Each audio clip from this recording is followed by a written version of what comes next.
What's going on, everybody? Another episode of Diced Lemons. I am Floetic, and I'm here with my special guest, Jael. Jael. How you doing? First time in Vancouver. Yeah, man, it's how you amazing. feeling? I'm feeling amazing, man. I'm feeling lit. You know, it's crazy. Like, you're blessed to have 2 days of sun. Oh, Usually yes. It just rains all the time. That's because I'm in town, bro. I know you're bringing the vibes. It's a good energy. I'm joking, man. So let's start with your DJ name, Jael. That's your name. Yeah, So just a lot of artists, they including myself, we have our government name, but we switch it. Why did you choose to kind of stick with your name for your stage name? Because like, if you want to be an artist, just be yourself, and yeah, I like that. That's the best you can get, right? Yeah, like, yeah. If you're like yourself, the purest self, then yeah. So how long? So yeah, Jael is my name. Yeah. Giovanni Jael. Like actually, like Jael is my middle name. So yeah. Okay, cool. DJ, producer, singer. Yeah. How did this all start? Like, when did you realize you had a talent or a passion to do all this kind of stuff? Well, I was pretty young when when I started to get interested into like music. Because my parents they showed me like they had a great taste of music still, and I grew up in a church going household, so a lot of singing, and my mom's family, like everybody sings, and like my uncles are playing instruments, and like so I kind of picked it up from them, and like So like in the household growing up, you know, you heard a lot of music, different kinds of music. Yeah. When you DJ and produce, you show that, you know what I mean? You have the soul, you can do the funk stuff, like. So are you saying is that more from church? Is that from your mom? It's a whole mix of everything. It's a whole mix of everything, man. Yeah, really, yeah. That's what's up. Yep. So let's talk about like tour life. You tour all the time. What's the toughest thing about tour life that people may not know? Try to stay like consistent, like working out, eating good, like that's like key, man. If you don't eat good, and if you don't really like move your body to keep the blood flowing, like the stream, then it's like you'll be jet lagged really fast. Drink a lot of water, of course, and like I got that water. I got that water. I mean, like yeah, like just eat good, and like my key is like when you arrive in like in a different time zone, I start eating at that time zone, because like then you'll your body will be like match the time, and then you get used to it, and like I'm not gonna lie, man, when I picked you up I thought you were just gonna fall asleep. But you kept up, man. Like you've been good. That's why I asked you like how do you do it, but that's how you do it. You drink water, you try to get accustomed to the time pretty quick and whatnot. Yeah. That's crazy. Do you remember your first gig DJing?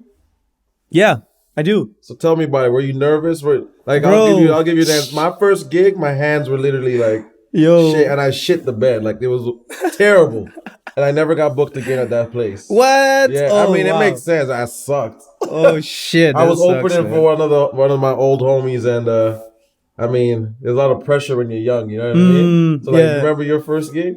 Yeah, I was 14, and actually, like my brother surprised me with like so he applied me for this DJ contest, and I was 14 at the time, and like starting DJing, you know, and I was always like making I was trying to make like mixtapes, and I was showing one to my brother, and he was like, yo, this fire, this dope, and then he actually did it. Like he applied me like behind my back. He applied me for this DJ contest, and then like a day before, he was like, hey bro, what you doing tomorrow? I was like, nothing, just chilling with you. I used to like I think I didn't have any plans.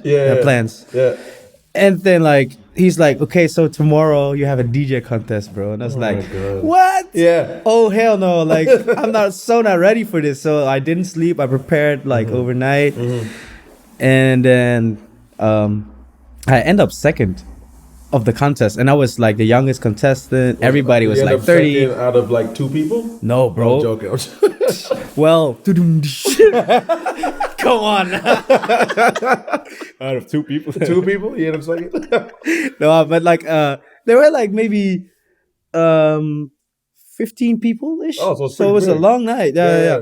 So like everybody was like old, like 30, and like Okay. for that time that was old to me. Yeah. I mean, I'm 26 now. Yeah. But like to me, 30 is not old. Yeah, But yeah. then I was 14, and everybody's like, "Yo, shit." Yeah, Like, who's this young guy? Yeah. And then end up second, and then like it went well, like, and then the resident DJ of that night, he was like, "Hey, do you want to play back to back with me, like tonight?" Because like crap. the contest was taking place at like afternoon, and then it finished like at maybe 11 or something, 10, and then the club night started like 11.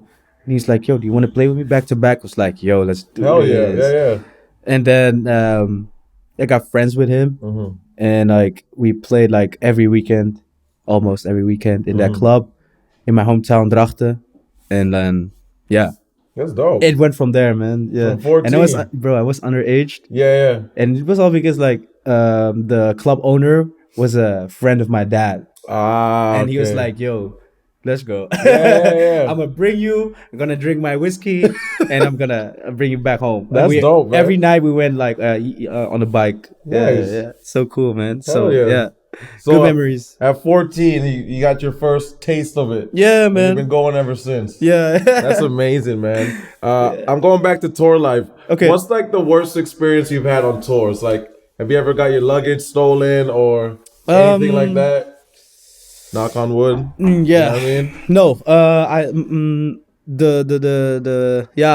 There was one time first time I was going to Tokyo, and my luggage didn't arrive.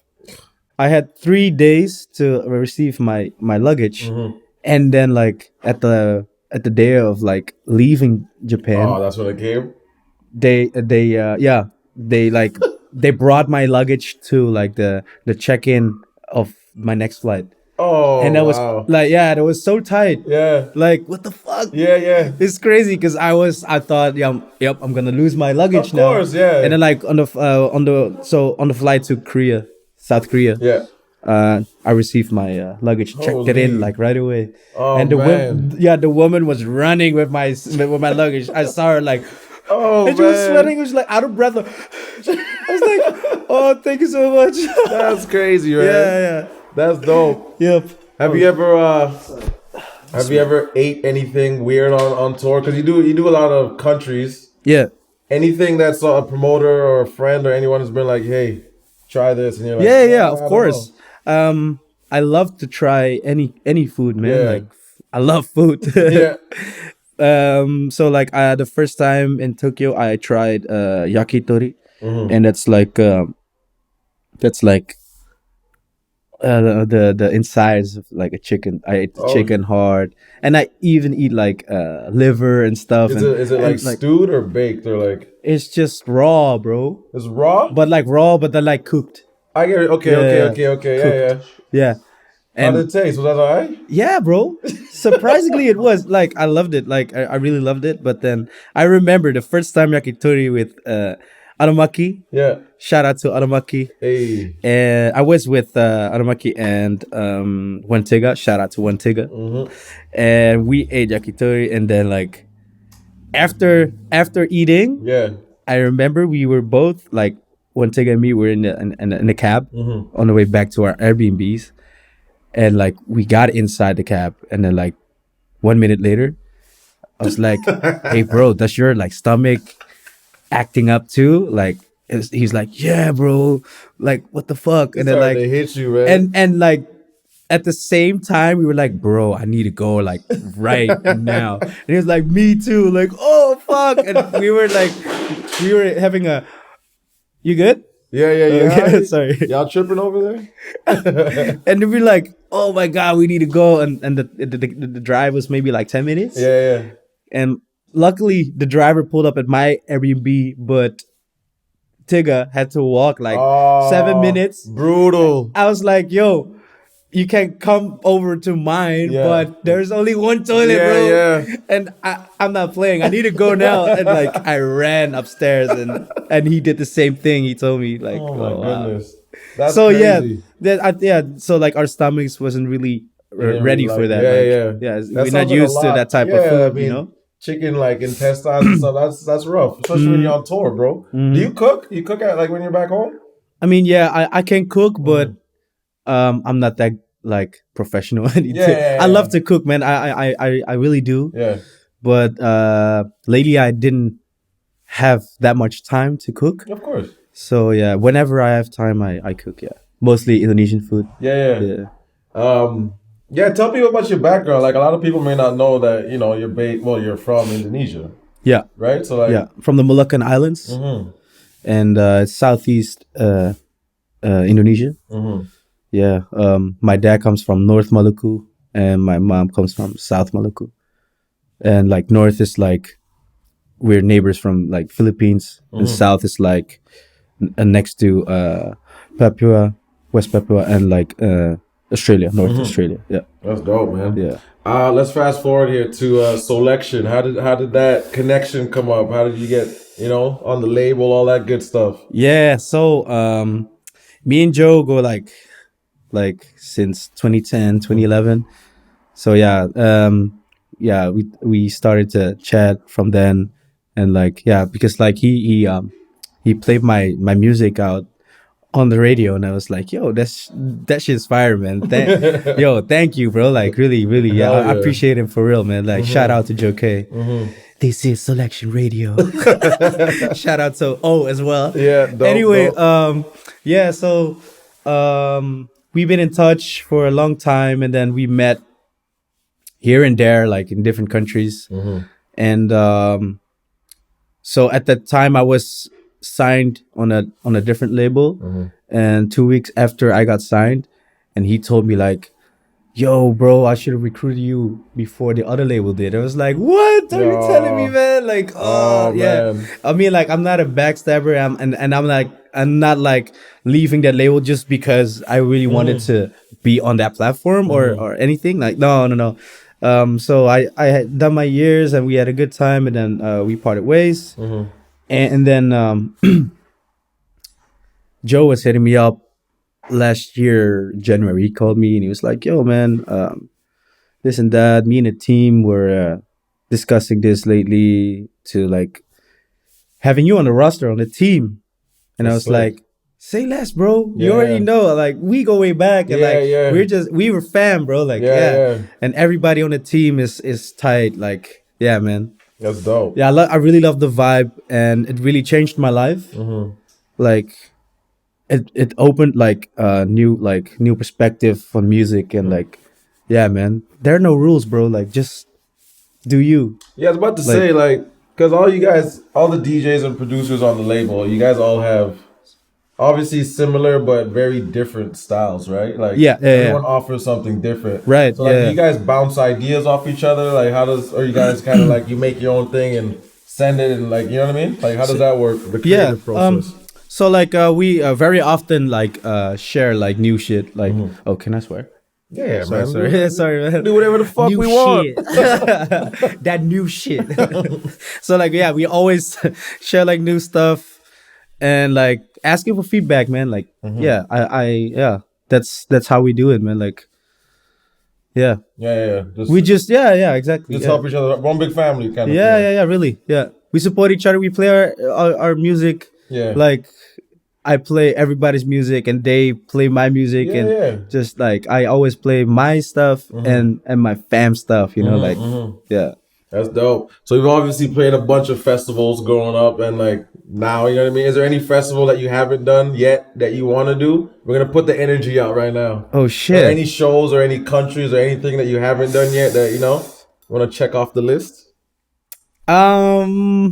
Yeah, I'd love to like play at Coachella. Tons of them, man. You already know, like, Coachella's the biggest one. Yeah. So listen, all you guys that are booking Coachella, you heard it. You heard it from the man himself. You got to book him. 2021. Or if someone drops out this year, you got to book Jael. Wow. That's what's up. You got a new project coming out soon. Can we talk about it? I can say one thing. Say one thing, yeah. So like, my new single's coming out March 27th. Oh, soon. Yep. There you go. That's all we're gonna say. We'll Yep. leave it at that. Yep. So stay tuned. So stay tuned for that, man. Yeah. And yeah, more info soon, man. Yeah. So give me So Instagram. like usually I don't do this. So Yeah. like Okay. Give them your Instagram, all that stuff where they can find you if they don't know you already. yeah, man. Follow your man on Instagram, known as Jael. Twitter, known as Jael. SoundCloud, Jael. Everything, man. Yeah. Everything's Jael. Yes. Dice Lemons, my boy, Jael, my boy, and Floetic, we signing out. Yes, bro. Thank you for having me, man. Of course. My dude. Hey.